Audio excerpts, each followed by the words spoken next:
Well, well, as I continue to prove that I am a professional YouTuber that has everything under control, um, clearly that is a joke. Not a professional YouTuber, just a dude who enjoys nerding out in the techno lair. It is the Oscope Wizard Show. I'm Gabe, the Oscope Wizard. Thank you so much for joining. I really appreciate it, for taking some time today to check out the techno lair and nerd out with me for a little bit. It is Baby Friday, which is my favorite day of the week. The anticipation of the weekend being something to look forward to and savor. Anticipation is, I love anticipation. Today we are getting back into our project. We put it on the back burner for a little while we explored some USB power delivery on the Raspberry Pi. We proved it doesn't have USB power delivery. Then we checked out USB power delivery on the Nintendo Switch, and it does have power delivery, which is really cool. And I bought a bunch of different cables. It turns out a lot of the USB-C cables that are sent out with your chargers don't actually have the power delivery pins or wires included, especially if it's a Type A to Type C connector. It's just not going to be able to support power delivery because it doesn't have the required pins. But all of that is behind us, and now we are back into the IRL subtitle necklace that we are making from scratch. We want it to work offline, which has turned out to be a pretty big deal, pretty tough to accomplish. Have my 20-minute timer. Today I'm going to start my 20-minute timer. I also have today my grape juice and water to stay hydrated. And I'm even dressed in my running outfit because after the Oscope Wizard, I'm planning on getting out for a little jog because it is really pretty outside. Into what we are doing. So we are getting back to the IRL Raspberry Pi 4 subtitle necklace. Why did we have to go to the Raspberry Pi 4? Let's do a quick update to bring everyone up to speed. We tried a whole bunch of different speech-to-text packages. We tried Pocket Sphinx. We tried Google. We tried the Python speech recognition package, which allows you to really easily switch between the different engines, which was kind of cool. Ultimately, though, we wanted to do it offline, and that kind of limited us to Pocket Sphinx or Deepspeech. And we were doing this on a Raspberry Pi Zero. Pocket Sphinx just proved to be too slow to keep up with, the regular speech patterns of a human. And mine are pretty slow compared to, say, somebody from a different region of the country. So if you spoke very quickly, then Pocket Sphinx had no hope of ever keeping up with your speech pattern. So we switched to Mozilla's Deepspeech, which is pretty cool because it works completely offline. It's pretty small. It has a whole bunch of speech detection libraries built into it. But it would not run on our Raspberry Pi Zero. So we had to switch from a Pi Zero to a Pi 4. That is what we have here. I was also curious about how much power was used. So I have this little meter right here. If I take my camera down here, can we see the meter? What is the meter? I've got it upside down. So 5 volts, 1.05 amps was the peak. I'm going to hit a button. And on this meter, it actually says the milliamp hours that have been consumed since the last time this button was pressed. I'm going to hit that, clear it out. We're going to see how many milliamp hours we used during our testing today. And that'll give us an idea of how long this battery will last. So I have this battery that is a 1600 milliamp hour battery. If my camera can focus on it, this is always a struggle with this poor little, bless its heart, this little, oh my goodness, and it turned on this battery. This battery here is always turning on at the worst possible times, which is all the time. All the time, dude. I think it's double tap and it turns off. All right, it's off. It's off. It was at least fully charged. It is a 1600 milliamp hours 1600 milliamp hour battery at 3.7 volts. It obviously has to pump its voltage up to 5 volts in order to work with the Raspberry Pi. So I don't know how that will impact the capacity of the battery. I guess the capacity will remain the same, but the voltage is going to jump up, so your potential is higher. That could, actually, you know what? That could affect the longevity of the battery. Here are my LEDs. So I have 2 strips of LEDs. That's a whole lot of LEDs. We want messages to go across it. So I thought today, let's go through the algorithm that we need to create, the full algorithm. I suppose we probably should have done this at the beginning, but we're doing it towards the end in spectacular fashion here. Boom, there we go. We want to capture speech, either through a recording or a microphone. And look, my mom joined. Hey, Mom, thanks for joining. I appreciate it. You're about to be bored to tears. I'm afraid. I am afraid it is going to be boring. But hopefully pretty cool. I mean, hopefully pretty cool for the nerds among us. My mom is not a nerd. She's way cooler than that. Way cooler than being a nerd. I'm going to turn my mic down a little bit so I don't pound everything. Okay, so we want to detect speech. Very important. Then, after we detect the speech, we need to, I can get back to my presentation. Where is it? Is it here? How do I work PowerPoint? There we go. Want to detect speech. We need to process the speech. And then we want that processed speech to be displayed as text. That is a very basic algorithm that we want to generate. The processing block, though, is kind of a big deal. And this is where I've been struggling off the camera a little bit. So the processing, it needs to listen. It needs to actually activate the microphone and listen to what the words, what the sounds are around the Raspberry Pi. Then it needs to record that sound. Then it needs to convert that sound, that audio, into text. And then it needs to write the text to the LED, hopefully. Hopefully, that's the dream. This processing block, though, could be done a number of different ways. Originally, I thought I was going to write a Python program that did everything from start to finish.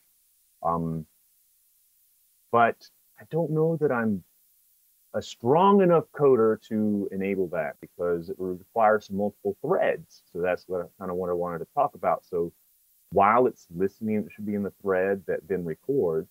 And then the information that is recorded from that thread should be passed over to another thread that then decodes that audio.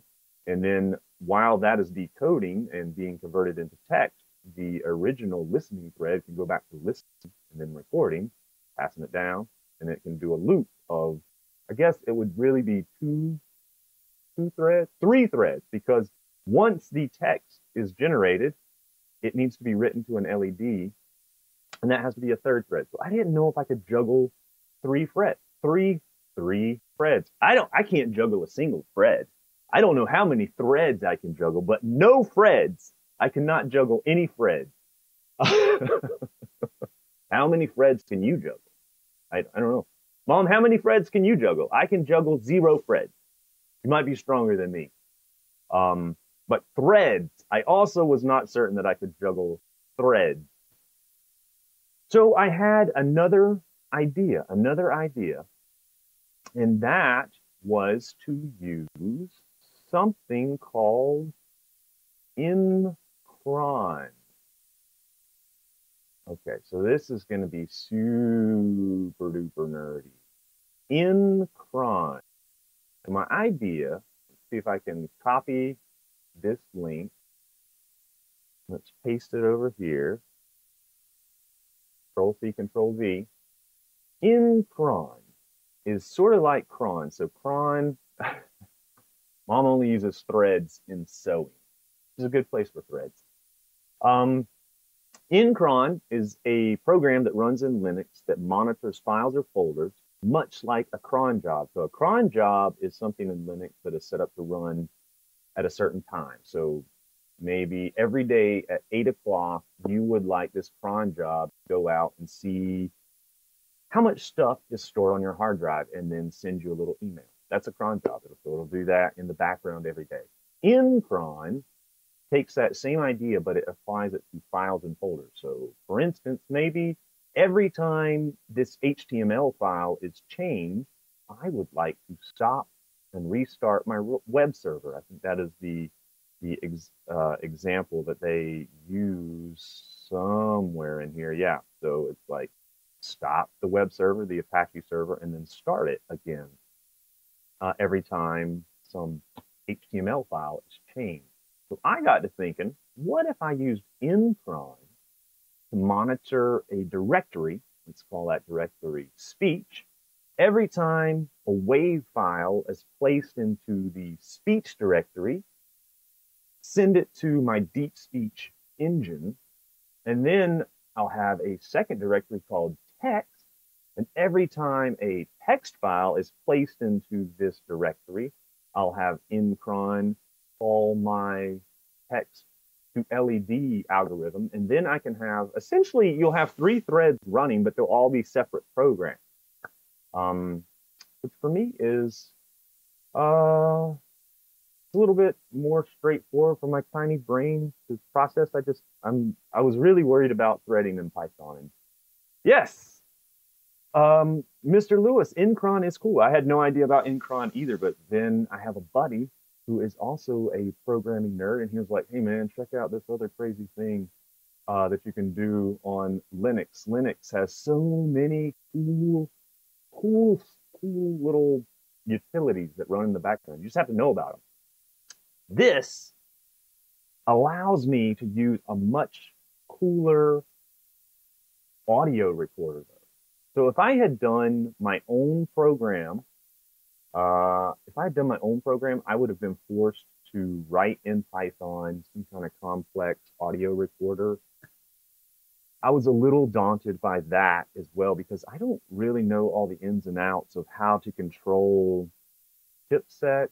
I don't know all the tricks for noise reduction, or voice activated recording. So you know what I did?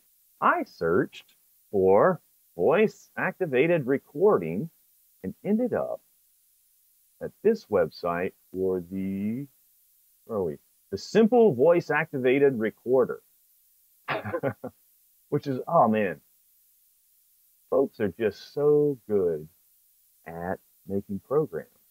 So this guy wrote this program called the Simple Voice Activated Recorder, and does exactly what you would think it would do. When it hears a noise, it starts recording, and when it gets a gap of a certain number of seconds or milliseconds, it stops recording, and you can tell it where to send the file and what type of file you want to save and which microphone you want to use. And all of those things are already done for me. So using this program with incron, I think that I can build up a multi-threaded system. Not a multi-threaded program, but a multi-threaded system.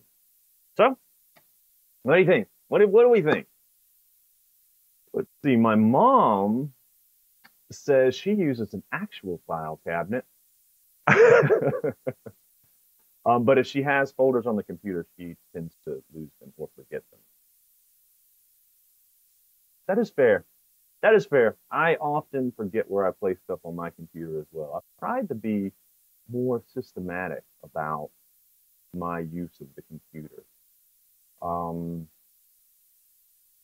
Let's get into some of the coding.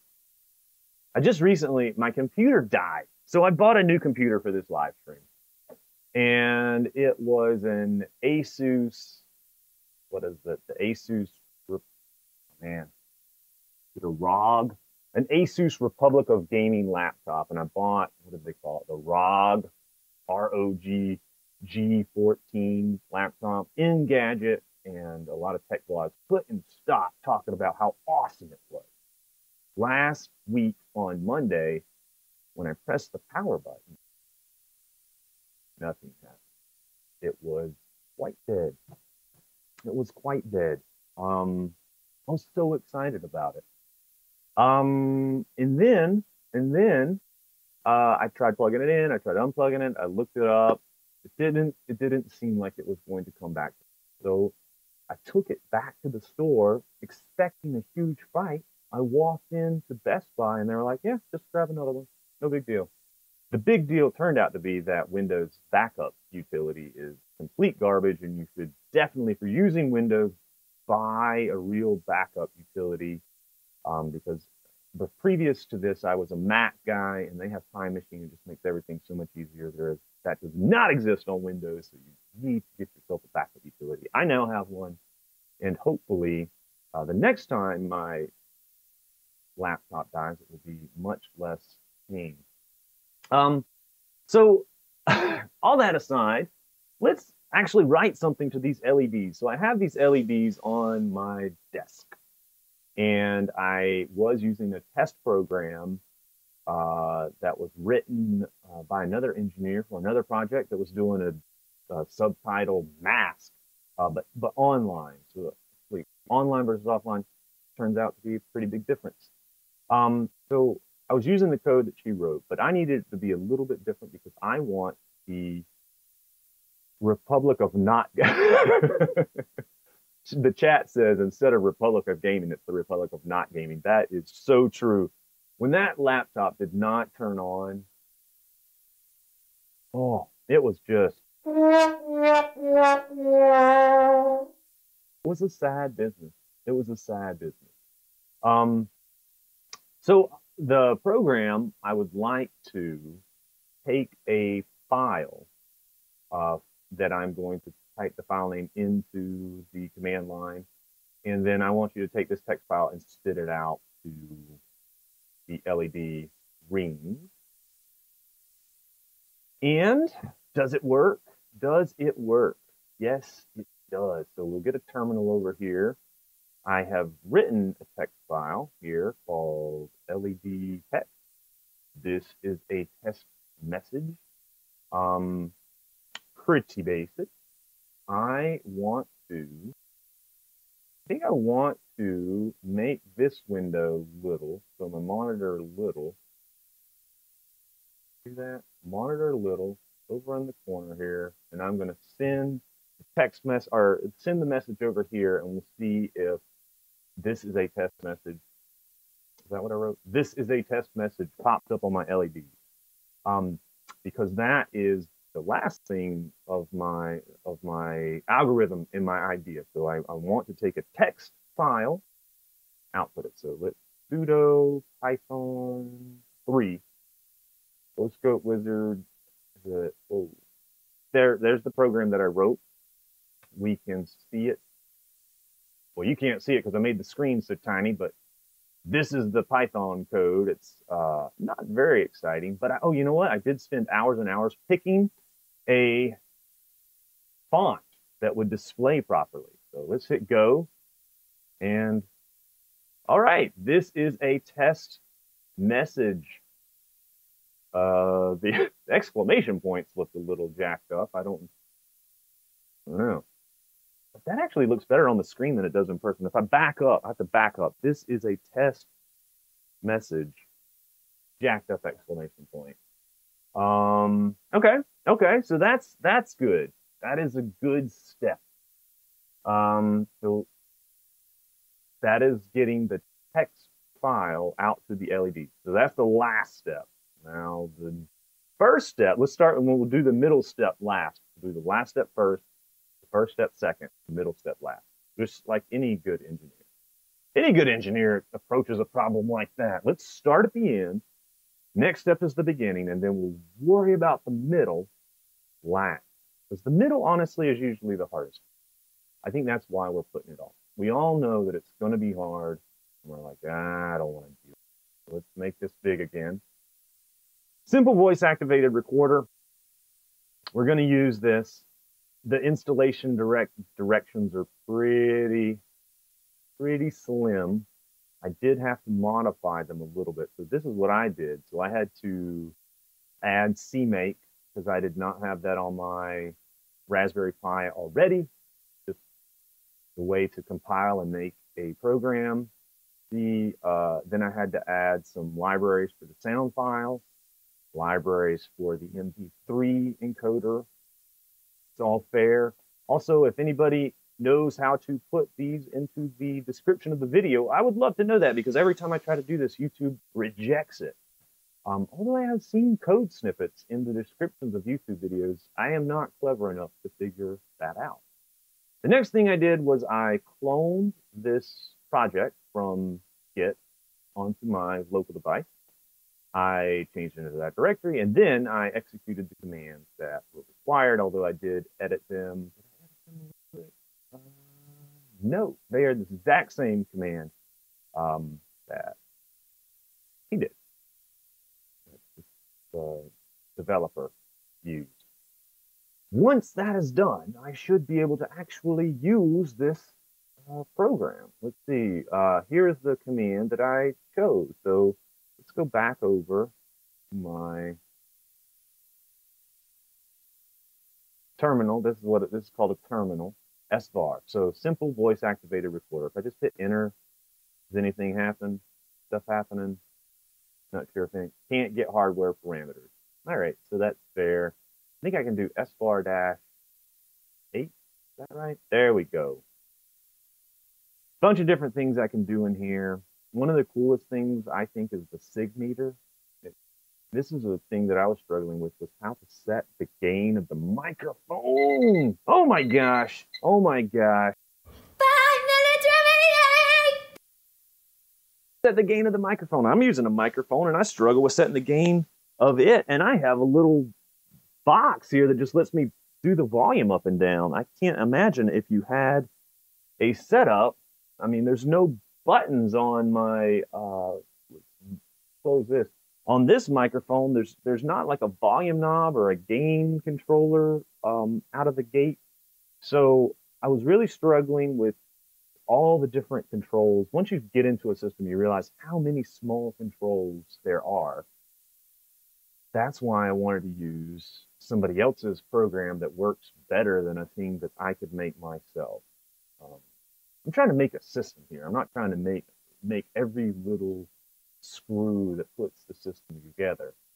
What this command should do is use the microphone first. That's what the plug hardware 2,0 is supposed to do. Set up a level of, that's 60 dB. So anything over 60 dB is pretty quiet. As soon as you start talking, it should detect it. Record at 1600 hertz. 16,000 hertz, all the zeros. And I can't remember what F does. What did F do? F was, the fade out. So the time to wait before you cut that file off. So if it hears silence for 100 milliseconds, not a bunch of it just then it will make a file. So let's issue this command. Go into speech. Let's real quick, we're going to change into my speech directory, see if there's anything there. Delete that. Go back. Issue my command. And see if I get anything. I'm going to do 4 minutes because I already talked for about 3 of them. This is why this show goes so long. It's very hard to get anything done in 20 minutes. There's my command. Okay. So what this is doing here is it's saying save this waveform into the speech directory with the name of REC dash the day, the hour, the minute, the second. I was thinking that you could have a whole bunch of sound waveforms in this directory, and then as they are decoded, they can be deleted. So as they are decoded into speech, they could be deleted. So let's see what happens.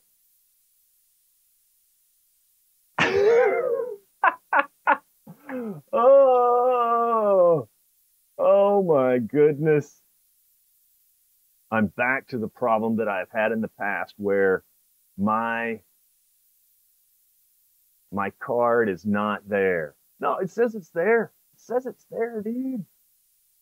Card 1, device 0. Okay, so card 1, device 0. So what if I try, instead of plug hardware 2, hardware 1? Does this work? Is it working? A little bit hard to tell, but it could be working. I think. Not sure. Let's see if it's saving anything. I have a FTP set up over here so we can go into the directory. So if it's working, go into speech here and see if anything is being created. No! Why? Why? Why do we continue to fail at very simple things? Okay, how do you close it though? Control X, Control Z. There we go. Control Z. Stop. Okay. Okay. Microphone pie hat that has given me no end of trouble. It decides to disappear all the time. But it's right here. What if I just do, let's see, svar-h. Can it tell me the device? D. What if I just make it default? See what happens there. Can't set hardware.